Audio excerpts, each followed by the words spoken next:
Assalamualaikum warahmatullahi wabarakatuh. Berjumpa lagi dengan saya Gita Santoso di mata kuliah Perencanaan dan Pengembangan Bisnis MT Skalmer dulu. Untuk pembuatan materi ini saya buat sebagai belajar sendiri ya, semoga bermanfaat bagi rekan semua yang menempuh mata kuliah yang serupa. Kita di kegiatan belajar 3 di modul pertama, pembahasan terakhir mengenai kategori dan bentuk bisnis.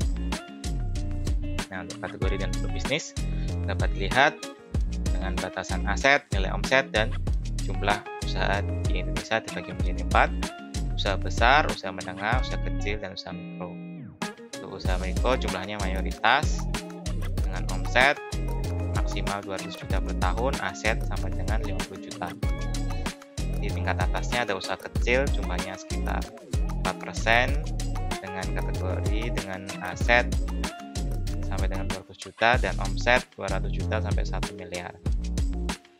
Di atasnya lagi ada usaha menengah, jumlahnya sekitar 0,24% dengan omset 1M sampai 50M dengan aset 200 juta sampai 10 miliar. Dan untuk di atasnya paling besar, usaha besar jumlahnya 0,01% dengan omsetnya lebih dari 50 miliar dan asetnya lebih dari 10 miliar. Untuk keunggulan usaha kecil, ini kita dapat melakukan inovasi, biayanya rendah, bisa menyasar ceruk pasar tertentu, dan kemudahan layanan pelanggan. Untuk kelemahannya adalah manajemen, dana, dan peraturan pemerintah. Untuk bisnis ada beberapa macam. Pertama, perusahaan perseorangan dimiliki, dikelola, dan dipimpin oleh seseorang yang bertanggung jawab penuh terhadap semua risiko dan aktivitas perusahaan. Firma, persekutuan antara 2 atau lebih dengan nama bersama untuk menjalankan usaha di mana tanggung jawab masing-masing anggota firma tidak terbatas, sedangkan laba yang diperoleh dari usaha tersebut akan dibagi bersama. Demikian pula jika mendapat kerugian akan dipikul bersama.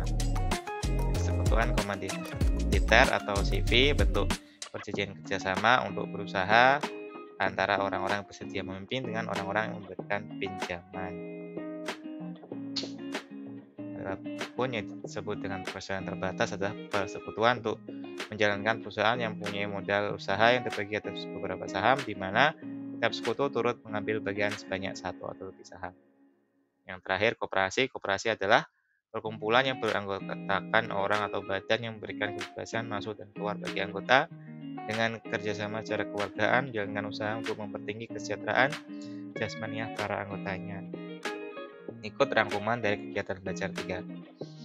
Pengkategorian jenis usaha berdasarkan Undang-Undang Nomor 20 Tahun 2008 terdiri dari usaha mikro, usaha kecil, usaha menengah, dan usaha besar. Perbedaan masing-masing kelompok tersebut didasarkan pada hasil dimiliki dan volume penjualan. Kelompok terbanyak Indonesia adalah jenis usaha mikro, sedangkan kelompok yang sedikit adalah kelompok usaha besar.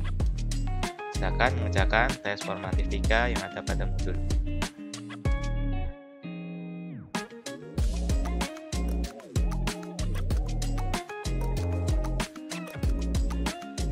Terima kasih telah menyimak paparan dari saya. Mohon maaf apabila ada salah dan kata dan perbuatan.